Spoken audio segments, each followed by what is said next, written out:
A summer's day in 1972 saw the disappearance of a Native American woman and her two young children from their secluded Oklahoma farmhouse. For over 2 decades, their names were whispered, their fate a local mystery. The woman, a 34-year-old widow, was fiercely independent and known for her resolve. She was raising her children alone, a 5-year-old son who never let go of his toy truck, and a 2-year-old daughter who was often seen with a ribbon in her hair. They weren't a rich family, but their small farmhouse was situated on a piece of tribal land that had become the target of developers. The developers wanted the property to build a new highway. Men in suits made repeated visits, trying to convince the widow to sell. She refused every offer, standing her ground. "This land is ours," she often told her neighbors. "If we give this up, they'll take everything." She fought back, filing petitions, arguing with law enforcement, and threatening to go to the press. As the summer wore on, the intimidation escalated. Her tires were slashed, strange vehicles lingered on the road at night, and men persisted with their cash offers, which she continued to reject. Then one night the family vanished. The house seemed frozen in time. A pot of beans was left on the stove, laundry was folded on the table, and her son's toy truck was abandoned in the yard. The sheriff's department quickly labeled it a runaway case. The local newspaper printed a brief story, and the investigation was closed. The years passed. The farmhouse fell into disrepair, the land was eventually sold, and the family's names were forgotten by all but a few. 22 years later, in 1994, an old mansion on the edge of town was scheduled for demolition. When a crew broke into a sealed room on the second floor, they discovered a horrifying scene. The secret of what had happened to the family had been hidden there for more than 2 decades, waiting to be found. Before the summer of 1972, the Red Fern Place was just a typical home, save for the incredible value of the land it sat on. The small, 2-bedroom farmhouse had seen better days, with peeling paint and a patched roof. Chickens roamed the yard, and clothes dried on a weathered clothesline. But this modest home was situated on 20 acres of rich, fertile land, property that had been granted to Clara's family by an old treaty. For years, this land had been the target of powerful men. Surveyors and county officials, dressed in crisp shirts and carrying clipboards, would frequently appear, claiming a new highway was in the works. They called their plan eminent domain. But everyone in the community knew the real reason. The county and developers wanted the valuable land for their own projects. Many other native families had been manipulated or pressured into selling their land for a pittance. But Clara Redfern, a sharp-eyed and gentle woman of 34, refused to be pushed around. A widow left to raise her 2 children alone after her husband's death in a steel mill accident, she was fiercely protective of her family and her home. Neighbors recalled her standing on the porch, her child on her hip, bravely confronting the men in suits. "This land is for my children," she would say. "You will only take it when I am dead." Clara's defiance was a matter of survival. She knew that losing the land meant losing everything: their home, her children's future, and their connection to their heritage. But her resistance came at a heavy price. By early 1972, threats had become a part of her daily life. She and her neighbors saw strange trucks lurking near her property at night, their engines silent and lights off. Unfamiliar faces came to her door, offering envelopes of cash for her signature. One evening, she returned home to find her tires slashed, her children frightened in the back seat. When she reported it to the sheriff, he dismissed her, suggesting it was just a prank. The community began to whisper that Clara was being taught a lesson. A cousin urged her to give up the fight, to sign the papers before the situation escalated, but Clara was unyielding. "If I give in now," she said, "they will never stop. It won't be just my land next. It will be all of ours." Pressure on Clara continued to mount. That spring, she became so concerned that she no longer allowed her 5-year-old son, Samuel, to walk alone to a neighbor's house for milk, after spotting a strange truck nearby. She kept her 2-year-old daughter, Rosie, with ribbons in her hair, constantly by her side. Despite her growing fear, she continued her battle, filing petitions and even writing a letter to a local newspaper, though it was never published. By June, rumors started to circulate about the old Davenport mansion on the edge of town, a decaying estate that had been empty for years. Some said developers were using it for storage, while others believed county deputies met there to play cards. The local children claimed the mansion was haunted. Clara didn't believe in ghosts, but she knew all too well about men who wanted to silence her. On the evening of June 18, 1972, neighbors saw Clara on her porch, Rosie on her hip, and Samuel playing nearby with his toy truck. The next morning, the house was eerily silent. A pot of beans sat on the stove, beds were neatly made, and folded laundry rested on the table. Outside, Samuel's toy truck lay abandoned in the dirt. Clara and her children were gone. Later that afternoon, the sheriff arrived. After a brief look around, he wrote "probable runaway" on the report. He made no effort to question neighbors, interview witnesses, or organize a search party. The case was closed almost as soon as it began. For the community, this was incomprehensible. Clara had no money, no car, and no reason to run. They knew she would never willingly abandon her land, but their protests were ignored. The Redferns were officially declared missing, and the case file was tucked away, forgotten for 22 years. The truth, however, wouldn't be found in the small farmhouse they had called home. Instead, it was locked away in a rotting upstairs room of the abandoned mansion, waiting to be discovered. A profound stillness settled over Red Willow after Clara Redfern's disappearance, a silence that felt heavy and wrong. The people who knew her best were burdened by her absence, yet beyond the reservation's borders, there was a deafening lack of concern. The sheriff's office never announced she was missing. There were no posters, no search teams, and no alerts sent to nearby counties. Officially, the Redfern family had vanished by choice, their case a simple runaway file that was barely 2 pages long. But within the Native community, nobody believed this. Clara was not the type of person to abandon her life. She had fought fiercely for her land, raised her children with love, and was deeply connected to her home. Her neighbors remembered the dinner half-cooked on the stove, the neatly folded laundry, and Samuel's toy truck left outside. As one elder put it, "You don't prepare dinner and fold clothes if you're planning to leave in the middle of the night. You don't leave your baby's shoes by the bed." Rumors started to circulate. Some people claimed they had seen Clara arguing with 2 men in suits just a few days before she disappeared. Others insisted a black county truck had been parked near her lane that night, its lights off and engine running quietly. A few courageous individuals whispered that they had seen people carrying something heavy into the old Davenport mansion after dark.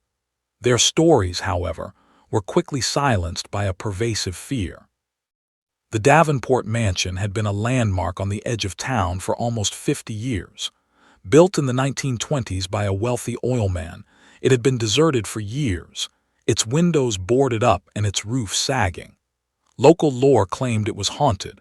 People said they heard strange noises from inside, that animals wouldn't go near it, and that kids who dared to enter would come back looking terrified. But these ghost stories hid a more practical reality. The house was isolated, forgotten, and hidden from view, making it the perfect place for secrets. For years, the mansion was shrouded in whispers. Workers rumored that county officials used it for unofficial meetings. Others claimed developers used its locked rooms to store stolen equipment. A few even suggested that deputies used it to deliver messages to people who wouldn't cooperate.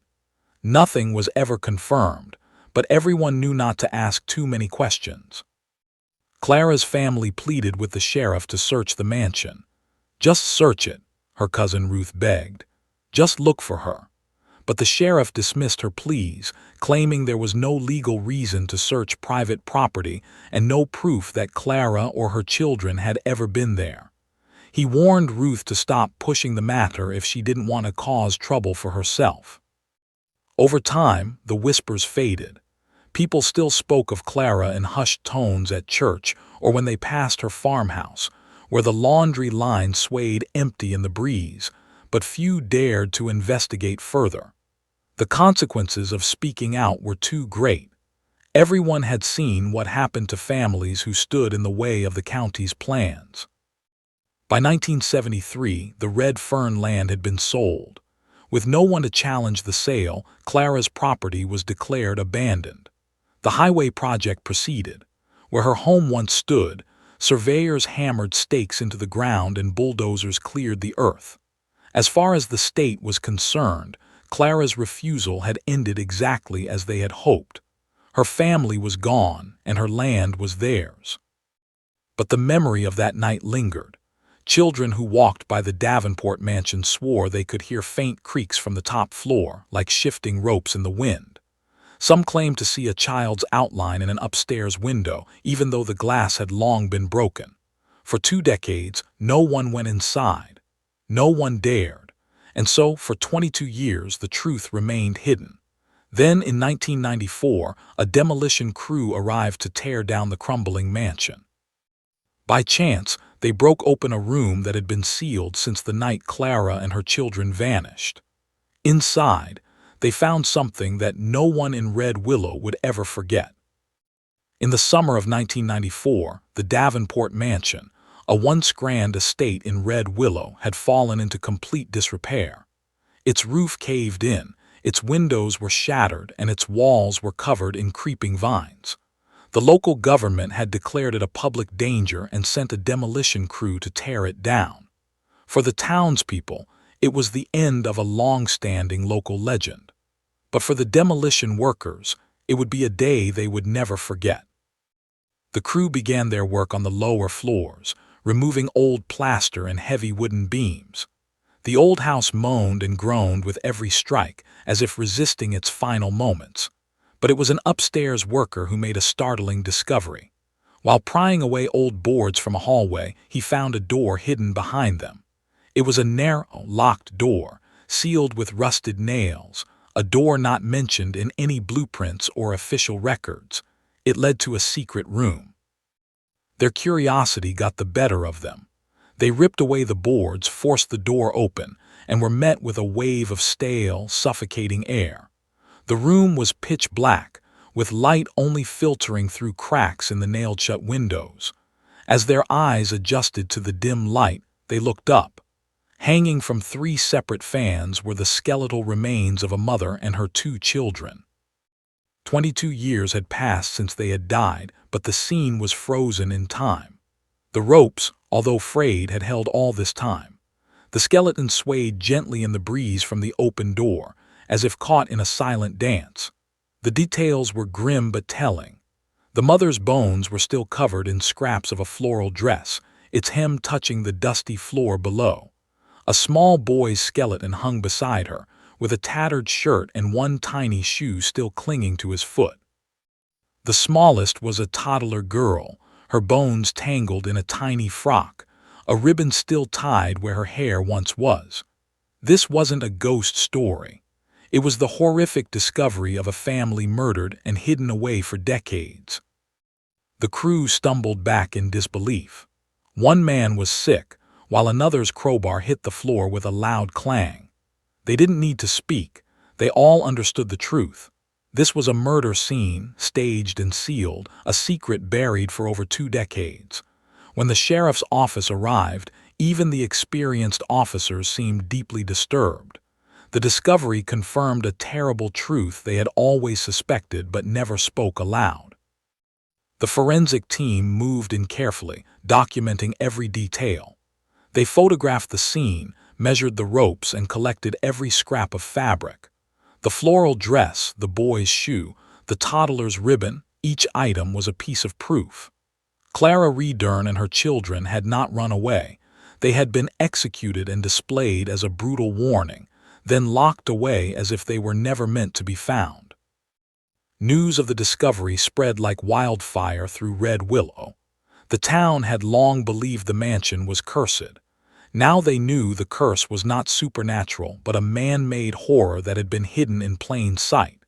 For 22 years, People had whispered that Clara Ree Dern and her children hadn't just disappeared but had been silenced. Now, the truth was literally hanging from the ceiling. The forensic team worked in silence, their cameras flashing. They meticulously documented the scene. Each body told a part of the tragic story. Clara's wrist showed the faint marks of bindings, suggesting she was restrained before her death. The boy's small arms had fractures as if he fought for his life. The toddler, Rosie, was so small that the rope had slipped, cruelly tightening around her neck.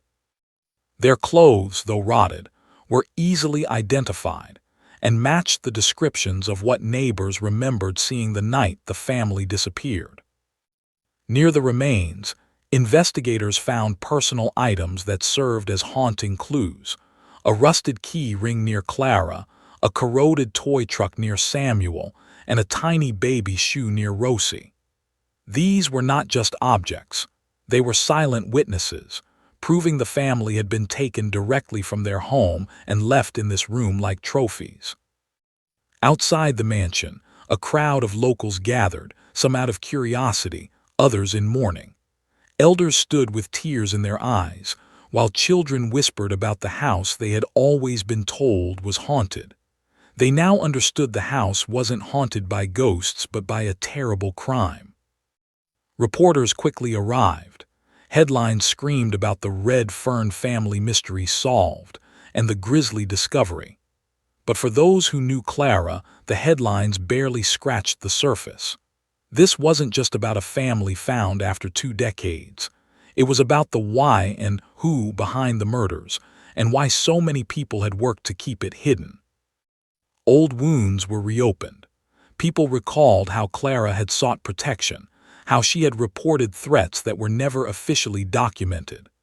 They remembered a strange black truck near her home and men in suits who came with contracts she refused to sign. They also remembered the sheriff's casual dismissal of her disappearance as a probable runaway. The Davenport mansion, once just a decaying relic, became a symbol of the town's forced silence. For decades, it had hidden the truth of a crime and potential corruption. People began to ask the questions they had long been afraid to voice. Did the sheriff know? Did powerful developers or county officials use the house to hide their actions? How many people had looked away while a mother and her children were left to hang in the dark? A new investigation was launched under a new sheriff. Old files were retrieved and retired officers were questioned. Some claimed to know nothing, but their nervous glances suggested otherwise. For Clara's family, the discovery was a mix of relief and agony. Relief that the truth was finally out, but torment that it had been ignored for so long. Clara's cousin Ruth, who had begged authorities to search the mansion decades ago, stood outside the caution tape and whispered, "They were here the whole time. We told them." As night fell, a crowd gathered outside the mansion holding candles. The house's secret was gone. What was once a tomb of silence was now a spotlight, forcing everyone to confront the dark history they had tried to bury. The Red Ferns hadn't vanished. They had been murdered. And for the first time in 22 years, the proof was undeniable. In the small town of Red Willow, the discovery within the Davenport mansion shattered the quiet facade, transforming it into the center of a national media frenzy. The revelation that the Red Fern family had been found, brutally murdered, and their bodies left to hang for 22 years, sent shockwaves through the community. News outlets from all corners of the country broadcasted the chilling details, showing footage of deputies and forensic teams at the mansion and its perimeter roped off with yellow tape. However, in Red Willow, the mood was one of deep-seated anger rather than mere shock. A long-dormant fury boiled over as residents demanded to know why the Red Fern's disappearance had been dismissed as a runaway case in 1972. They questioned why Clara's cousin, Ruth, had been ignored when she pleaded for a search of the mansion, and why all her correspondence had vanished from the county's records. The community understood that Clara wasn't just overlooked. She had been silenced by a system that chose not to listen. State investigators arrived and found the county's records on the case to be shockingly sparse, consisting of a single report marked probable runaway with no evidence of follow-up. But as they dug deeper, they found something even more troubling. Clara's petitions regarding her land, filed before her disappearance, were missing. It was clear that an effort had been made to erase her paper trail. Yet memories remained. Retired workers, some hesitant and others visibly frightened, came forward with stories. They remembered Clara's resistance to signing over her land to developers connected to a new highway project. They recalled seeing county trucks at her home and hearing deputies making light of her defiance. One former surveyor confessed to overhearing a chilling conversation. They said she'd end up like all the others if she didn't sign. The phrase, "the others," hung in the air, hinting at a darker pattern of other native families who had disappeared after standing their ground. Attention quickly turned to the mansion itself. Records showed that in 1972, the property had been transferred to a holding company linked to a contractor who had been lobbying for the highway project. Witnesses recalled seeing county deputies frequently at the mansion during that time, suggesting they would have been aware of the hidden room. For many, this pointed to a terrible conclusion. The mansion was not just a hiding place, but a deliberate and public warning to anyone who considered resisting. As investigators pieced the story together, the town's anger intensified. Vigils transformed into protests, with families marching to county offices holding signs with Clara's name and the powerful message: they were not runaways. Local officials attempted to blame the failures on the era or a lack of resources, but their excuses rang hollow. The community remembered how quickly law enforcement had responded to the disappearance of cattle or burglaries in white neighborhoods. They knew that Clara's case had been a matter of deliberate inaction. Ruth, Clara's cousin, became the public voice for the family. In interviews, she held up Samuel's rusted toy truck, a piece of evidence from the scene. Her voice, filled with both grief and fury, resonated across the airwaves. "They told us she ran away, but my cousin didn't run. They hung her like she was nothing. They hung her bobbies beside her, and for 22 years you let them rot in that house." Her words burned the horrific truth into the public consciousness. The state formed a special task force to investigate the land transfers and the ties between county officials and contractors. For the first time, it seemed that the truth might finally be revealed. But those who had benefited from the original silence began to fight back. Retired officials claimed they couldn't remember details. Developers insisted their records were lost. A key witness, a former deputy, was found dead in his home just before he was to testify, his death mysteriously ruled as natural causes. It became clear that the same powerful forces that had enabled the murders were still active, still protecting their own. The Red Fern family had been killed not out of pure cruelty, but because their land and their resistance stood in the way of those in power. Now, their remains served as undeniable evidence, forcing a system that had long hidden the truth to confront its past. The prosecution of the Red Fern murders was an immense challenge. The 2 decades that had passed had allowed evidence to decay, records to be destroyed, and witnesses to be silenced. Still, the ghastly discovery in the Davenport mansion was a truth that couldn't be ignored. State prosecutors announced their intention to pursue charges, framing the case as a test of whether justice could endure over time. The old walls of resistance immediately went up. Lawyers for the construction company denied all knowledge of the hidden room.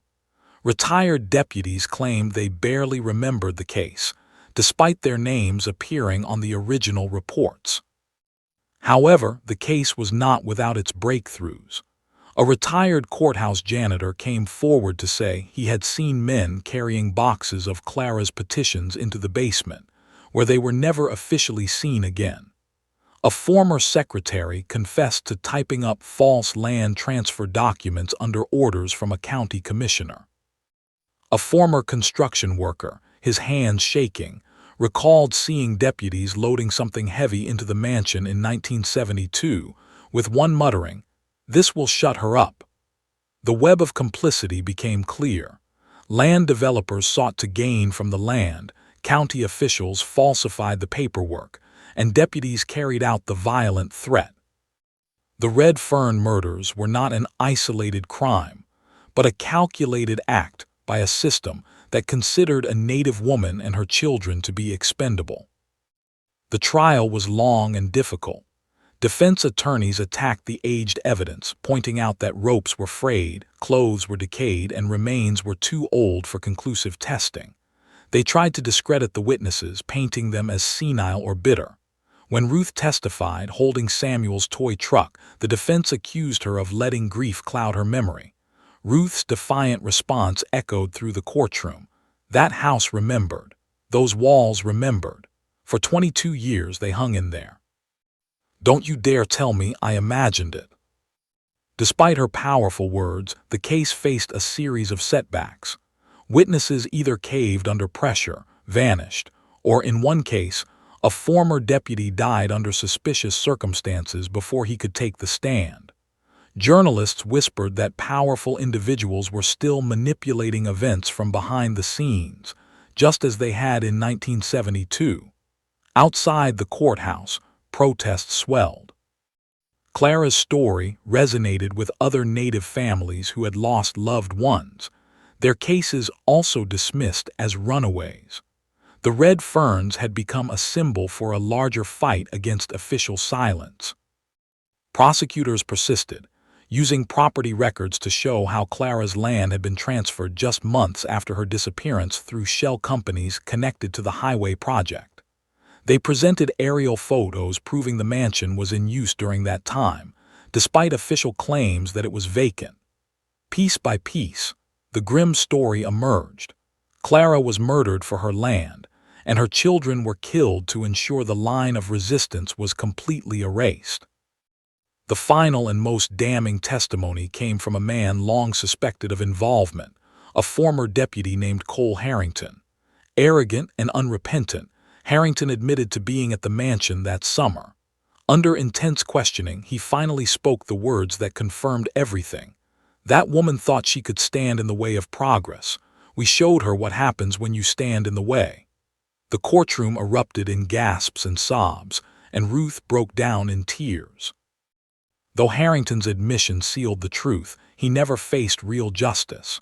By the time his appeals were exhausted, he had died, never serving a day in prison. Other implicated individuals walked free, their influence protecting them even as the truth had been publicly exposed. The system in 1994 had once again protected its own, just as it had in 1972. However, a crucial shift had occurred. The cover-up was no longer a secret. The Red Fern family's story had brought a long-hidden injustice into the light, forcing a confrontation that could no longer be ignored.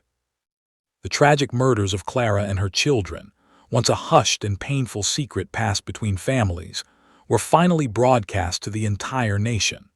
For the first time, their names and their fate were not relegated to the quiet corners of kitchens or church basements, but were proclaimed on the front pages of prominent newspapers and discussed in living rooms far from Red Willow. While the courtroom failed to convict the men responsible, a profound form of justice was achieved in the public consciousness. The truth was finally, painstakingly, clawed back from the shadows. The Red Ferns had not been forgotten. They had not been erased. Their story, which had endured over 2 decades of silence, had now risen like an unstoppable force, a ghost that was impossible to bury again. When the legal proceedings ended with only a verdict of words and empty promises, the people of Red Willow felt the familiar and agonizing sting of betrayal.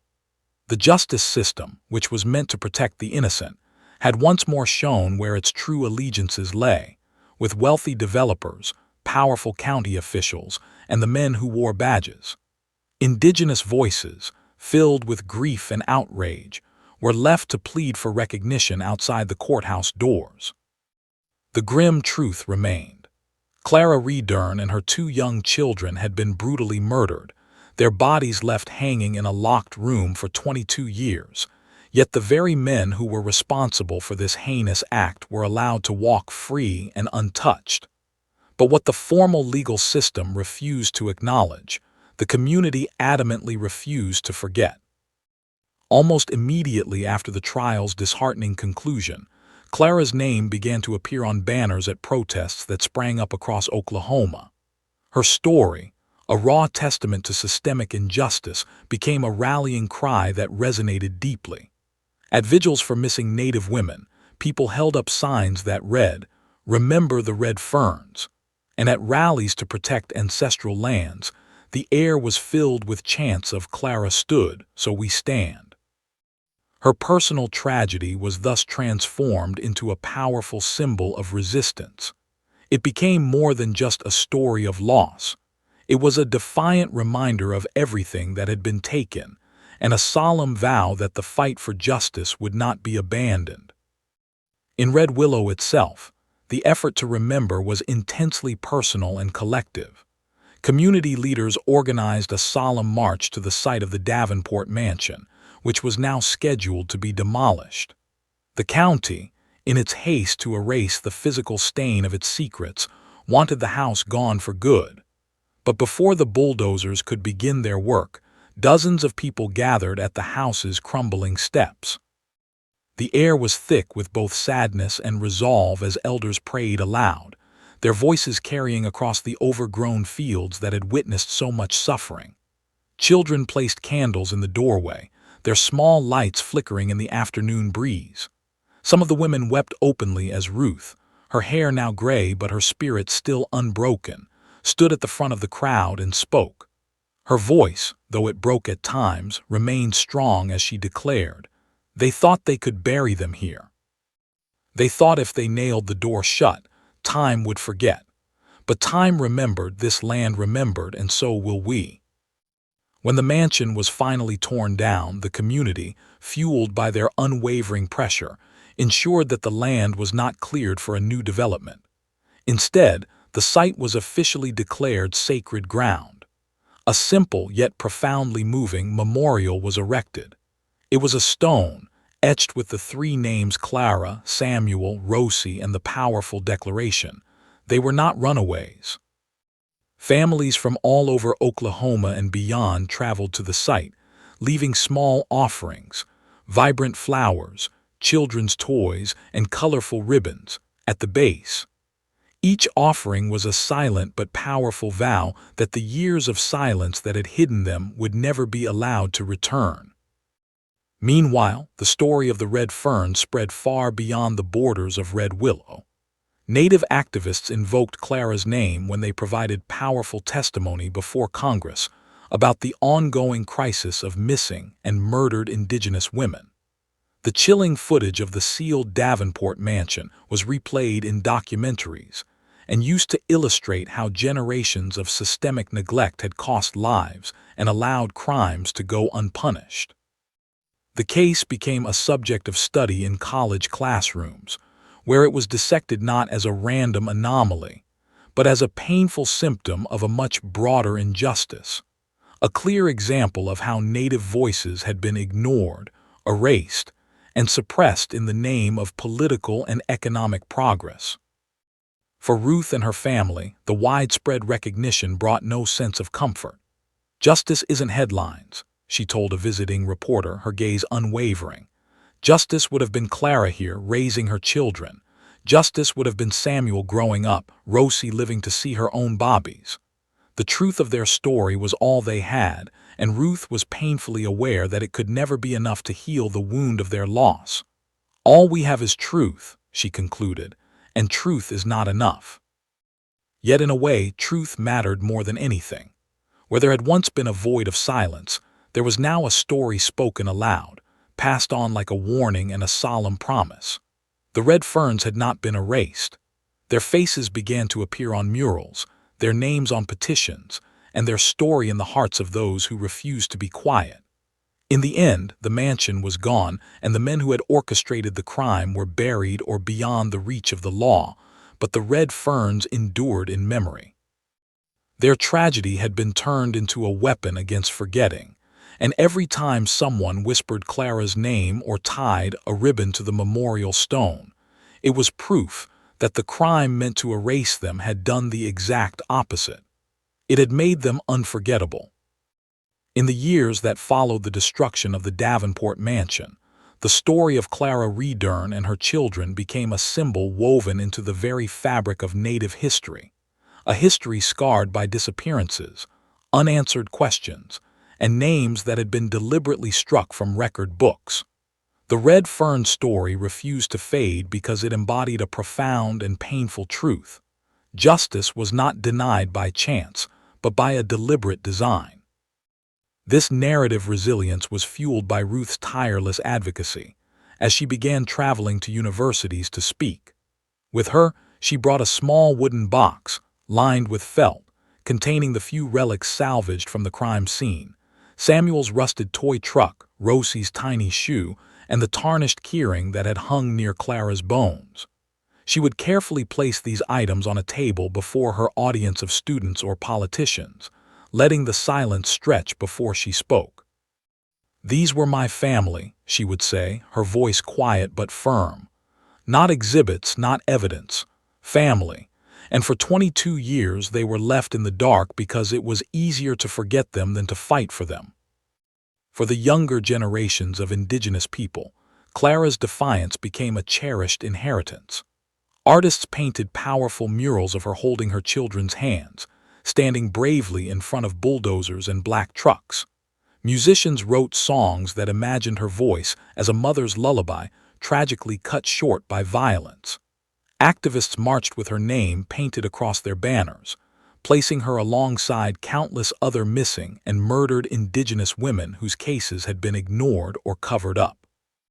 The story's ripple effects spread even further, compelling lawmakers in Oklahoma City to open reviews of dozens of old runaway cases involving Native families. Files that had once been dismissed were dusted off, revealing a shocking pattern of neglect, missing petitions, lost land, and deliberately silenced voices.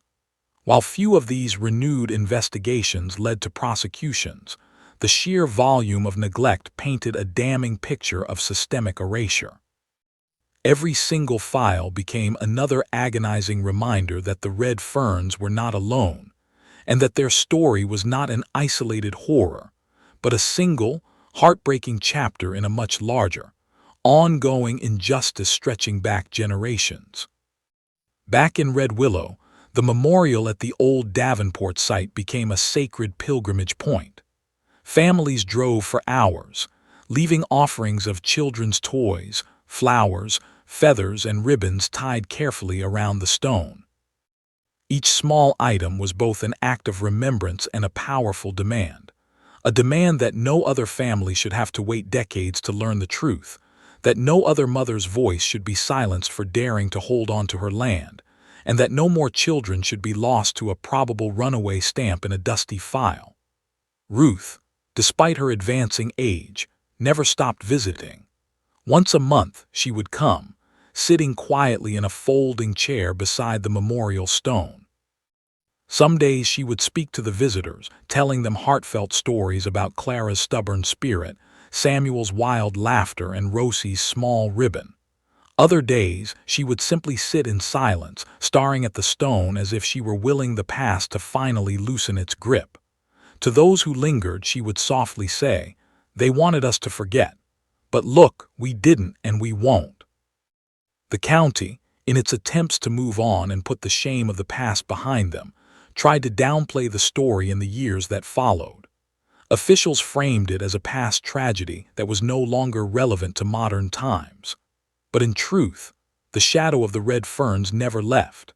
Politicians who had once scoffed at Native complaints now found themselves haunted by Clara's name. Developers who bought land hesitated when confronted with protesters holding signs that read, "Remember the Red Ferns." Even the sheriff's department, now under new leadership, quietly hung a photograph of Clara's memorial in their lobby, a silent admission of the office's past complicity. The true power of the story lay in its unyielding persistence. Clara was killed to erase her resistance, her children murdered to end her family line. But instead of achieving silence, her name was spoken louder than ever before. Instead of erasure, she became unforgettable. Every new generation learned her story in classrooms, at protests, and in whispered bedtime retellings meant to remind children of both the dangers they faced and the incredible strength they carried within them. In the early 2000s, when documentaries on the case aired on national television, the haunting images of the Davenport Mansion's sealed room brought gasps of shock from viewers who were far removed from the small town of Red Willow. They saw the ropes, the decayed clothing, the children's toys, and then they heard Ruth's words. They were not runaways. They were murdered because they stood in the way. Don't let the silence swallow them again. The Red Fern story, which was initially intended to terrify one community into silence, had instead become a torch carried from town to town, rally to rally, and from generation to generation. Clara's defiance had outlived the very men who tried to extinguish it. Samuel's toy truck became an icon in countless photographs. Rosie's ribbons were tied to fences and lamp posts across the state. The memory of what was found in that mansion, the image of a mother and her children hanging in darkness, never faded. It lingered, a wound and a weapon, a constant reminder that the cost of silence was not measured in years, but in lives. The story of the Red Ferns is a powerful testament to the truth that injustice leaves behind, a raw account of a system that turned its back, and a community that refused to stop whispering until their voices were heard. Clara had fought for her children to keep their land. She lost that battle in life, but she won something far greater in death. Her story outlived the silence. Samuel's toy truck, Rosie's ribbon, and Clara's name are no longer just relics of a tragic loss. They have become enduring symbols of a defiant spirit woven into a larger story that will never end. They tried to erase her. Instead, they made her unforgettable.